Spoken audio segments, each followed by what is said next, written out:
نحمده ونصلي على رسوله الكريم واعتصموا بحبل الله جميعا ولا تفرقوا.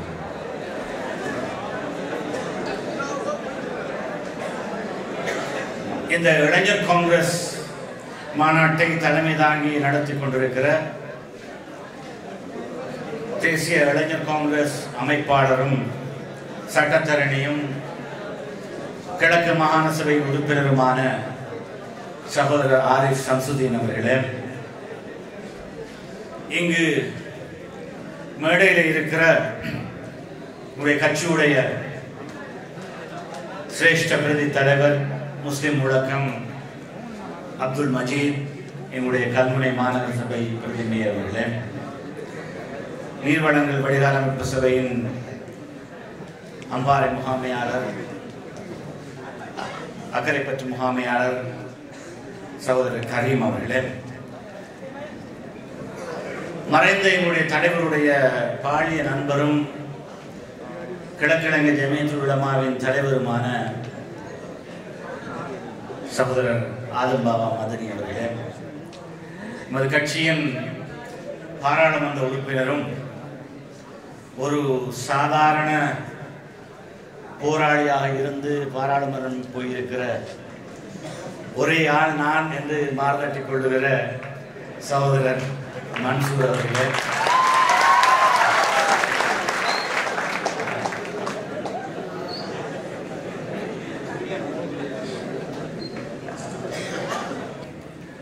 முதலமைச்சர்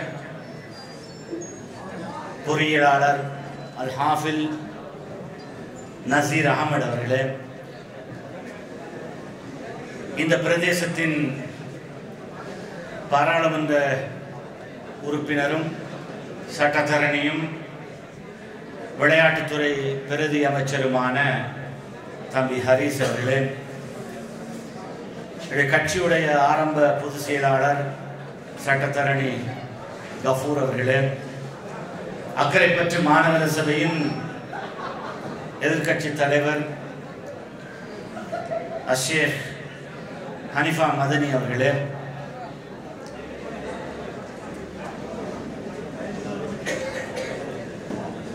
சகோதரர் மன்சூரோடு ஆரம்ப காலத்திலே இந்த கட்சியுடைய ஒரு போராளியாக இருந்து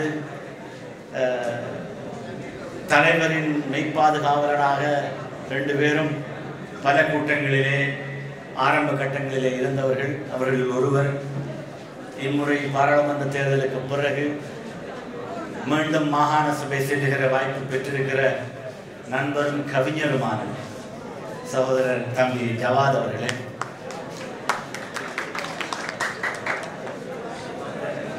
கிழக்கு மாகாண சபையின் சுகாதார அமைச்சர் என்ற அந்தஸ்தை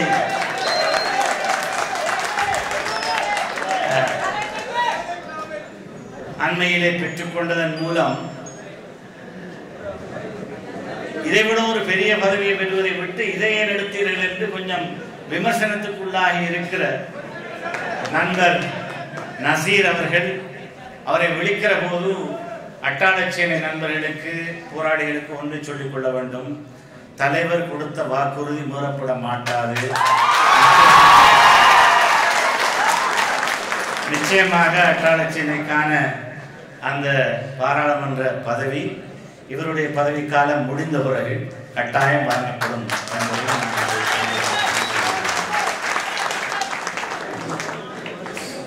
எமது கட்சியின் முன்னாள் கல்முனை மாநகர சபை பிரதி மேயரும் தற்போதைய உறுப்பினருமான சகோதரர் பஷீர் அவர்களே, என்னுடைய கட்சியுடைய அரசியல் உச்சக்கூட உறுப்பினர் சகோதரர் தம்பி ஜலால் அவர்களே, தோராவூரை சேர்ந்த தம்பி அர்ஷாத், என்னுடைய மாநகர சபை உறுப்பினர் சகோதரர் ஷரீஃப், நிந்தவூர் பிரதேச சபையின்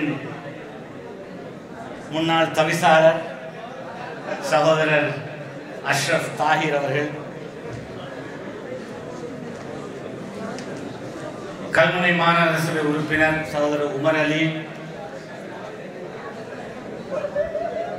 கொத்துவிலை சேர்ந்த தம்பி ஜவுஃபர் உட்பட மேடையிலும் மேடைக்கு அப்பாலும் இருக்கிற நிறைய மூத்த உறுப்பினர்களும் இருக்கிறார்கள். எல்லோரையும் விழிக்க முடியாத நிலையிலே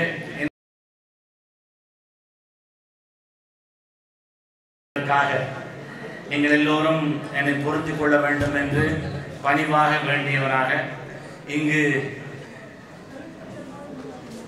நீண்ட நேரமாக காலையிலிருந்து இந்த இளைஞர் காங்கிரஸ் மாநாட்டை சிறப்பித்துக் கொண்டிருக்கிற இந்த கட்சியின் வருங்கால நம்பிக்கை நட்சத்திரங்களாக வருகை தந்திருக்கிற என் அருமை தம்பிமார்களே, உங்கள் எல்லோருக்கும் என்னுடைய பணிவான சலாம். அஸ்ஸலாமு அலைக்கும் வரஹ்மத்துல்லாஹி வபரகாத்துஹு. மாரிபு தொழுகைக்கு பாங்கு மர்ஹூம் கவிஞர் MHM அஷ்ரஃப் அவர்களுடைய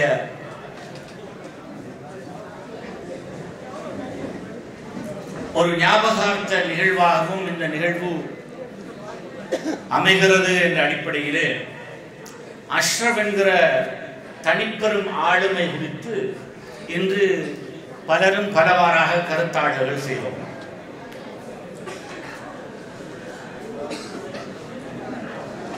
அஷ்ரஃப் என்கிற அந்த அபூர்வமான ஒரு தலைமை எங்களுக்கு கிடைத்திருந்தது என்பதை போன்ற ஒரு பேறு நாங்கள் அடைய முடியாது. அவருடைய இளமைக்கால தலைமைத்துவ அம்சங்கள் என்ற பல விஷயங்களிலே அவருடைய பாலிய நண்பர் மௌலவி SH ஆதம் பாபா அவர்கள் அவரை பற்றிய ஒரு நூலிலே சில முக்கியமான விஷயங்களை சொல்லியிருக்கிறார்கள். இதை நான் சம்மாந்துறையிலே நடந்த ஒரு இளைஞர் மாநாட்டின் பொழுதும் கூறினேன். உங்களில் பலர் கேட்டிருக்க மாட்டீர்கள். அவர் ஒரு 10-12 வயது இளைஞனாக இருந்தபோது கல்முனை மண்ணிலே அன்று இந்த நாட்டின் தேசிய கட்சிகளுக்கு இடையிலே ஒரு போட்டி இருந்தது. முஸ்லிம்களை கவருவதற்காக 2 பெரிய தேசிய கட்சிகளும் அவர்களுடைய உறுப்பினர்களை தலைமைகளை வைத்து இருக்கிற போது எவ்வாறு தன்னுடைய இளமை காலத்திலேயே தனக்கு இருந்த அபூர்வமான தலைமைத்துவ ஆற்றலை அவர் வெளிப்படுத்தினார் என்பதை பற்றிய சில சுவாரஸ்யமான குறிப்புகளை அவருடைய புத்தகத்திலே மௌலவி ஆதம் பாபா எழுதியிருந்ததை நான் பார்த்திருக்கிறேன். அதில் ஒன்றுதான் தேசிய கட்சிகள் 60களின் ஆரம்பத்திலே ஆரம்பித்த ஒரு சித்து விளையாட்டுத்தான். அவர்களுடைய முஸ்லிம் தலைமைகளை கொண்டு முஸ்லிம்களை தன்னுடைய கட்சியின் பால் கவர்வதற்காக தனித்தனியான அமைப்புகளை கட்சிகளை உருவாக்கினார்கள். முன்னாள் கல்வி அமைச்சர் பதீதுதீன் மஹமூத் அவருடைய தலைமையில் இஸ்லாமிய சோசியலிச முன்னணி என்று ஒன்றை ஸ்ரீலங்கா சுதந்திர கட்சி ஆரம்பித்தார். ஐக்கிய தேசிய கட்சி அதற்கு போட்டியாக இந்த சோசியலிசம் என்பதை எதிர்ப்பதற்கு வேண்டும் என்பதற்காக மார்க்சிய எதிர்ப்பு முன்னணி என்று ஒன்றை உருவாக்கினார். அதை MH முகமதுடைய தலைமையில் மார்க்சிய எதிர்ப்பு முன்னணியும் இஸ்லாமிய சோசியலிச முன்னணியும் ஏட்டிக்கு போட்டியாக முஸ்லிம் பிரதேசங்களிலே ஆட்சேர்க்கிற வேலையெல்லாம் செய்தார்கள். அதற்கென்று தனியாக பத்திரிகை எல்லாம் வெளியிடுகிற நிலவரம் இருந்தது. இன்சான் என்ற ஒரு பத்திரிகை வந்தது. இலங்கை இஸ்லாமிய சோசியலிச முன்னணியின் சார்பில் HMD மொஹிதீன் போன்றவர்கள் ஆசிரியராக இருந்து பத்திரிகையும் வெளியிட்டார்கள். இங்கு கல்முனையிலே ஒரு மாநாடு, இஸ்லாமிய சோசியலிச முன்னணியுடைய மாநாடு. MC அஹமத் போன்ற பாராளுமன்ற உறுப்பினர்கள் கல்முனையிலே இருந்த காலத்திலே இஸ்லாமிய சோசியலிச முன்னணியின் பெரிய மாநாட்டை அமைச்சர் பதீதுதீன் மஹமூதுடைய தலைமையில் நடத்திய போது அங்கு ஒரு பேச்சு போட்டியிலே எங்களுடைய மறைந்த தலைவர் மர்ஹூம் எம்.எச்.எம். அஷ்ரப் அவர்கள்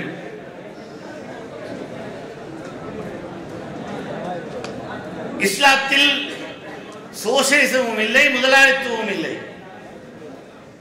இதெல்லாம் போலியான கட்சிகள் என்ற தலைப்பிலே மிக காரசாரமாக அந்த இஸ்லாமிய சோசியலிச முன்னணி என்கிற தாற்பயத்தையே தாறுமாறாக விமர்சித்து பேசிய பின்னணியிலே அந்த பேச்சுக்கு முதல் பரிசு கொடுக்க வேண்டிய நிலைமை கல்வி அமைச்சர் பதியுதீன் முகமதுக்கு வந்தது.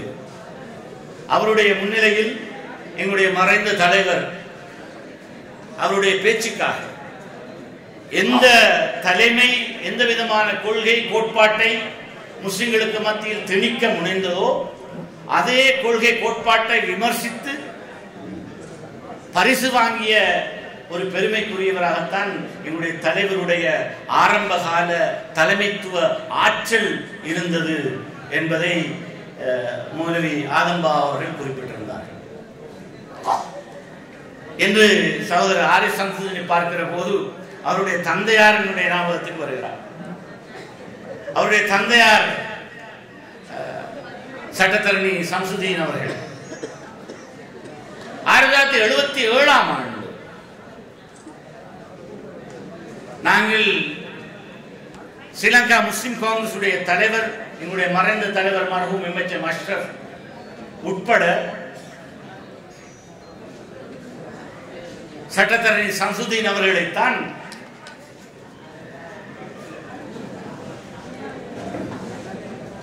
கிழக்கிழங்கை இஸ்லாமிய முன்னணி முஸ்லிம் ஐக்கிய முன்னணி மன்னிக்க வேண்டும் முஸ்லிம் ஐக்கிய முன்னணி என்கிற ஒரு அமைப்பினூடாக நாங்கள் தமிழர் விடுதலை கூட்டணியோடு சேர்ந்து கல்முனையிலே ஒரு வேட்பாளராக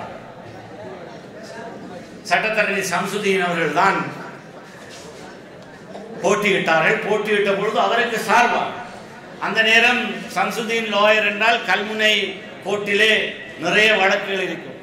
அவருடைய வழக்கை எல்லாம் இவர் தேர்தல் கேட்கிற காரணத்தினால மறைந்த தலைவர் தான் அவருடைய சார்பிலே வழக்கு பேசினார்.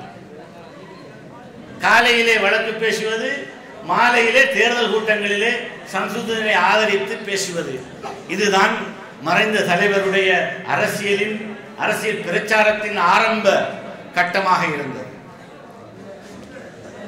அதுக்கு பின்னாலே சட்டத்தரணி சம்சுதீன் ஸ்ரீலங்கா சுதந்திர கட்சியோடு சேர்ந்து முஸ்லிம் காங்கிரசின் ஆரம்ப கட்டங்களிலே அதை விமர்சித்தவராக இருந்த போதிலும் கூட இப்பொழுது அவருடைய புதல்வர் எங்களுடைய கட்சியில் இணைந்து இந்த கட்சியை அவருடைய இளைஞர் காங்கிரஸ் அமைப்பாளராக வந்திருக்கிற ஒரு விஷயம் ஒரு பெரிய பரிமாண மாற்றம். ஆனால் இடையிடையிலே இந்த கட்சியிலே இருந்து பிரிந்து சென்றவர்கள் பலவிதமான முகாம்களை அமைத்துக் கொண்டு விதவிதமாக எங்களுக்கு போட்டியாக எதை செய்தார்கள். இந்த தாய் கட்சியின் அந்த அடிப்படையை இதனுடைய அந்த ஆழ பதிந்திருக்கிற எங்களுடைய ஆணி வேரை அசைக்க முடியாது என்பதை படிப்படியாக உணர்கிற காலம் வரும் என்பதை நாங்கள் எல்லோரும் உணர்ந்து கொள்ள வேண்டும். இன்று காலையில் இருந்து இங்கு பேசிய பல பேச்சாளர்கள் வளவாளர்கள் இந்த கட்சியுடைய எதிர்கால வீச்சு சம்பந்தமாக இதனுடைய போக்கு சம்பந்தமாக இது எதிர்கொள்கிற சவால்களை எவ்வாறு நாங்கள் தாண்டி செல்வது என்பது சம்பந்தமாக பலவிதமான கருத்துக்களை இங்கு பகிர்ந்து கொண்டார்கள். தம்பி முஸ்னத் பேசுகிற போது இந்த கட்சியுடைய அடிப்படைகள் சம்பந்தமாக இதனுடைய யாப்பு சம்பந்தமாக இதனுடைய இஸ்லாமிய பின்னணி சம்பந்தமாக உங்களோடு சில கருத்துக்களை பகிர்ந்து கொண்டார். விரிவுரையாளர் ஃபாசில் பேசுகிற போது இந்த கட்சியுடைய அண்மைக்கால அரசியலிலே நாங்கள் எதிர்கொண்ட சவால்கள் விமர்சனங்கள் சம்பந்தமாக இன்றும் எதிர்நோக்கியுள்ள பல விமர்சனங்கள் சம்பந்தமாகவும் மிக விரிவாக பல விஷயங்களை பேசினார். இவற்றையெல்லாம் நான் பட்டியல் போட்டு ஒவ்வொன்றுக்கும் பதில் கூறுவதற்கான ஒரு வாய்ப்பாக இந்த சந்தர்ப்பம் அமையாது விட்டாலும் நிச்சயமாக இவற்றிலே இருந்து தலைப்புகளை தெரிந்து என்னுடைய பார்வையில் இந்த இளைஞர் காங்கிரசுடைய மாநாட்டினுடைய கட்டமைப்பு இன்று நடந்தது மாதிரி இல்லாமல் நாங்கள் அடுத்த கட்டமாக இந்த மாநாட்டை நடத்துகிற போது குரூப் டிஸ்கஷன்ஸ் குழுக்களாக பிரிந்து ஒவ்வொரு தலைப்புகளில் இந்த கட்சி சந்திக்கிற சவால்கள், அது குறித்த எங்களுடைய இளம் அடுத்த சந்ததியின் பார்வைகள், இவற்றை எதிர்கொள்வதற்கான அவர்களுடைய ஆலோசனைகள், இவற்றை பற்றிய ஒரு பரந்த கலந்துரையாடலாம். அந்த குரூப் டிஸ்கஷன்ஸ், குழு நிலையிலான அந்த கலந்துரையாடல்களின் பிற்பாடு ஒவ்வொரு குழுவின் சார்பிலும் ஒருவர் வந்து ஒவ்வொரு தலைப்பிலும் தங்களுடைய கருத்துக்கள் என்ன என்ன ஆலோசனைகள் என்பதை பகிர்ந்து கொள்வதன் மூலம் இந்த கட்சியுடைய கொள்கை பரப்பில், இந்த கட்சியுடைய கொள்கை வார்ப்பில் உங்களுடைய கருத்துக்களை உள்வாங்குகிற அடுத்த சந்ததியின் பார்வைகள் குறித்த பிரக்ஞையோடு தலைமைத்துவம் பயணிக்கக்கூடியதான ஒரு பின்புலத்தை உருவாக்குவது முக்கியம் என்று நான் கருதுகிறேன். அந்த அடிப்படையிலே இன்று தொடக்கம் நாட்டின் எல்லா மாவட்டங்களிலும் துரிதமாக இளைஞர் காங்கிரஸ் மாநாடுகளை புதிய கட்டமைப்பின் அடிப்படையில் நடத்துவதற்கான ஒரு ஏற்பாட்டை எங்களுடைய தேசிய அமைப்பாளர் ஊடாக ஒவ்வொரு மாவட்டத்திலும் இருக்கிற எங்களுடைய இளைஞர் காங்கிரசின் உறுப்பினர்கள் ஊடாக நாங்கள் கட்டி வளர்ப்பதன் மூலம் அடுத்த ஒரு வருஷத்துக்குள்ளாக இளைஞர் காங்கிரஸை 10,000 பேர் கொண்டு ஒரு படையணியாக மாற்றுகிற ஒரு நடவடிக்கையை நாங்கள் இன்றிருந்து தொடங்குகிறோம் என்பதை நான் உங்களுக்கு பறைசாற்றுகிறேன். இதற்கென்று தேவையான அத்தனை வளங்களை நாங்கள் ஒதுக்கீடு செய்து கொடுப்பது என்று தீர்மானித்திருக்கிறோம். அந்த அடிப்படையில் இந்த கட்சியுடைய புதிய பயணம், புதிய யுகம், இன்று நாங்கள் நல்லாட்சி என்கிற இந்த ஆட்சியில் மக்களுடைய எதிர்பார்ப்புகள் அம்பாறை போன்ற இந்த மாவட்டத்திலே இன்று பரவலாக பேசப்படுகிற விஷயம், முஸ்லிம் காங்கிரசுக்கு நாங்கள் ஒரு தனிக்காட்டு ராஜாவாக என்று அரசியல் செய்கிறோம், எங்களை எதிர்த்து அரசியல் செய்வதற்கு யாரும் இல்லை என்கிற அளவிலே பதவியிலே பாராளுமன்றத்தில் யாரும் இல்லை என்பதை அடிப்படையாக வைத்து ஒரு சிலர் கட்டுரை எழுதுகிறார்கள். ஆனால் முஸ்லிம் காங்கிரஸ் என்கிற இந்த இயக்கத்தை கடந்த பாராளுமன்ற தேர்தலின் போது சகோதரர் ஃபாசில் பேசுகிற போது ஒரு கருத்தை சொன்னார். முஸ்லிம் காங்கிரசுக்கு எதிராக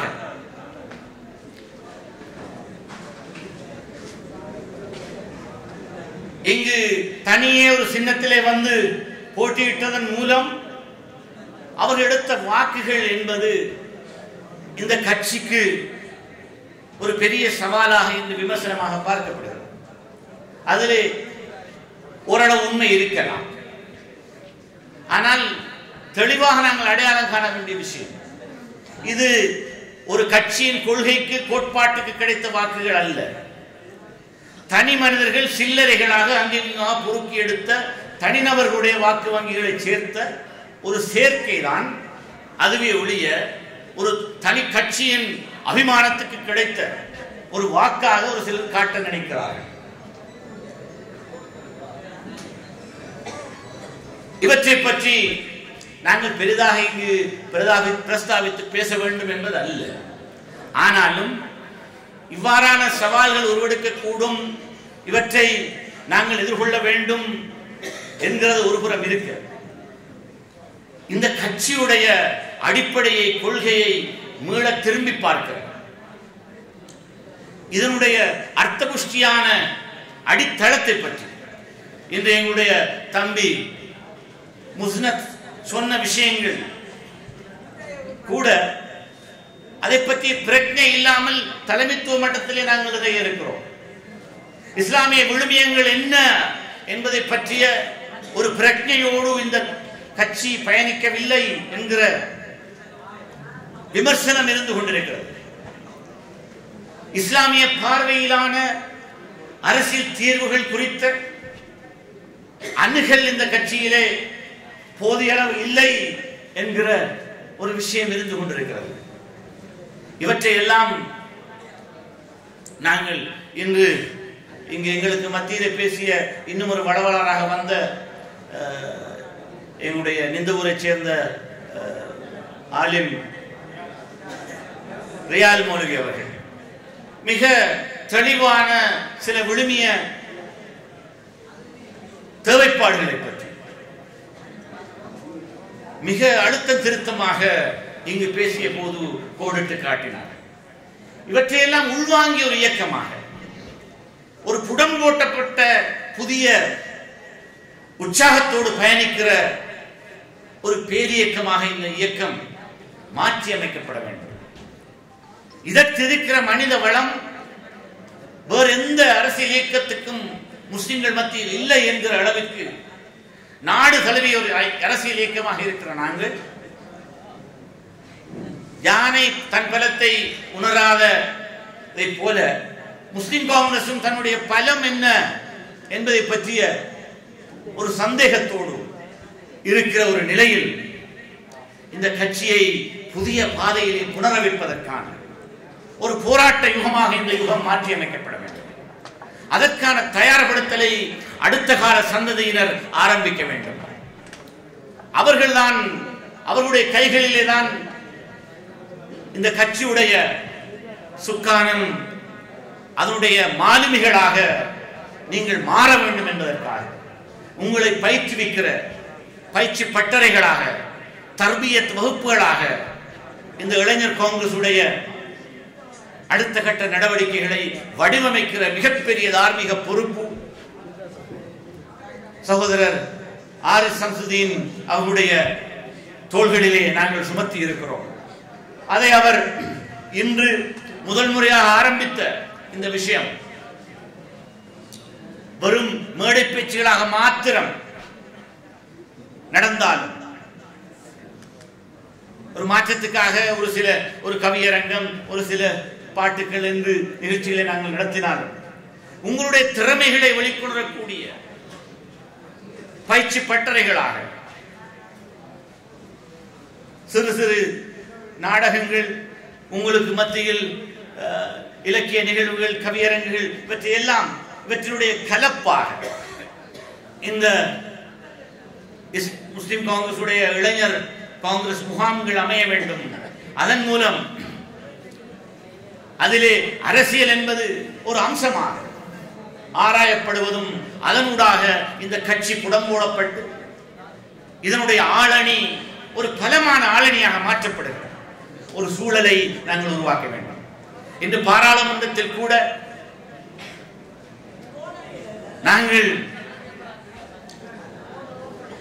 ஐக்கிய தேசிய கட்சி, ஸ்ரீலங்கா சுதந்திர கட்சி, தமிழ் தேசிய கூட்டமைப்பு, இதற்கு அடுத்தபடியாக ஆக கூடுதலான ஆசனங்களை கொண்ட ஒரு கட்சியாக ஸ்ரீலங்கா முஸ்லிம் காங்கிரஸ் இன்றும் இருந்து கொண்டு வருகிறது.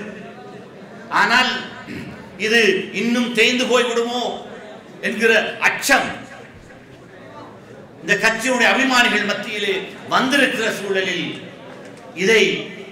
இதனுடைய ஆரம்ப கட்டத்தில் இருந்த அந்த உற்சாக நிலைக்கு நாங்கள் விட்டு செல்ல வேண்டும். யுத்தம் முடிந்ததன் பின்னரான சூழல் வித்தியாசமானது. இந்த நல்லிணக்கம் பற்றி பேசுகிறோம். இந்த நல்லிணக்க சூழலில், இந்த நல்லாட்சி சூழலில் முஸ்லிம்களுடைய அரசியல், அதனுடைய உண்மையான கோட்பாட்டு ரீதியான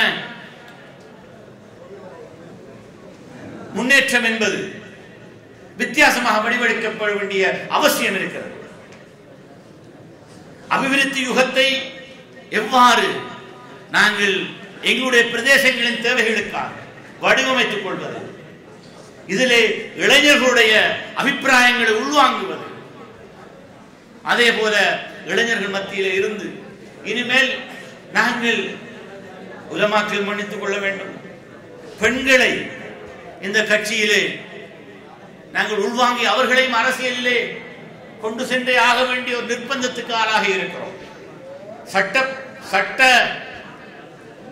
சட்டம் இயற்றுவதன் மூலம் கட்டாயமாக பெண்களுக்கு என்று ஒவ்வொரு தேர்தலிலும் நியமன பத்திரங்களில் இடம் ஒதுக்கி ஆக வேண்டிய ஒரு கட்டாயம் வருகிற போது முஸ்லிம் காங்கிரஸ் மாத்திரம் கையை கட்டிக்கொண்டு எங்களால் அதை செய்ய முடியாது என்று ஒதுங்க முடியாது. ஒதுங்கி இருந்தால் தேர்தலிலும் போட்டியிட முடியாது, நியமன பத்திரமும் நிராகரிக்கப்பட்டுவிடும் என்கிற நிர்பந்தம் வருகிற போது இந்த புதிய சூழலை நாங்களும் புரிந்து கொண்டவர்களாக எங்களுடைய சகோதரிகளை, தாய்மார்களை அரசியல் மயப்படுத்துவது மாத்திரமல்ல, அவர்களை இந்த சமூகத்தின் அரசியல் பிரதிநிதிகளாக வளர்த்தெடுக்கிற அந்த பங்கையும் நாங்கள் அதற்கும் தயாராக வேண்டும். இப்படி பலவிதமான சவால்களை எதிர்நோக்கி இருக்கிற ஒரு புது யுகத்தை எதிர்கொள்ளுகிற இந்த சந்தர்ப்பத்திலே தான் இந்த மாநாடு நடந்து கொண்டிருக்கிறது. எனவே இது குறித்த நீண்ட நெடிய உரையாக என்னுடைய உரையை நான் நீட்டிக்கொண்டு செல்ல முடியாது. இன்று இந்த கட்டத்திலே எங்களுடைய இளைஞர் காங்கிரஸ் மாநாட்டில் சில விருதுகள் வழங்கப்பட இருக்கின்றன, உங்களுக்கு சான்றிதழ்கள் வழங்கப்பட இருக்கிறது. ஆனால் இன்றைய நிகழ்வில் சில அம்சங்களின் போது உங்களுக்கு இடையிலே இருந்த சலிப்பின் காரணமாக கொஞ்சம் கூச்சலும் கூப்பாடும் எங்களுக்கு கேட்காமல் இல்லை. இந்த புதிய விஷயம் ஏனென்றால் இதனுடைய வடிவமைப்பு சற்று மாற்றி அமைக்கப்பட வேண்டும். அதன் மூலம்தான் எல்லோரையும் சுவாரஸ்யமாக இந்த நிகழ்வுகளிலே பங்கு கொள்ள வைக்கலாம். அதற்காக குழு நிலையிலான ஒரு பயிற்சி பட்டறையாக மாற்றப்பட்டு எல்லோரும் தங்களை ஈடுபடுத்திக் கொள்ளக்கூடிய, தங்களுடைய திறமைகளை மேடைக்கு கொண்டு வரக்கூடிய முறையிலே எங்களுடைய அடுத்த கட்ட நடவடிக்கைகளை நாங்கள் சிறப்பாக வடிவமைப்பதோடு உங்களை இந்த கட்சியின்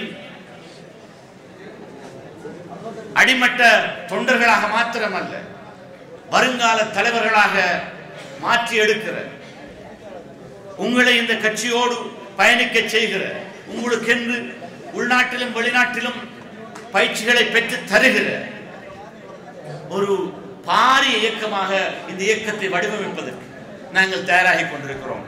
அந்த நிலையில் இந்த கட்சியை புதிய யுகத்துக்கு இட்டுச் செல்லுகிற அந்த பணியில் அதனுடைய மாலுமிகளாக வந்திருக்கிற உங்கள் எல்லோரையும் மீண்டும் ஒரு முறை வாழ்த்தி வரவேற்று இன்ஷா அல்லாஹ் மீண்டும் மிக விரைவிலே சந்திப்போம் என்று கூறி அன்போடு விடைபெறுகிறேன்.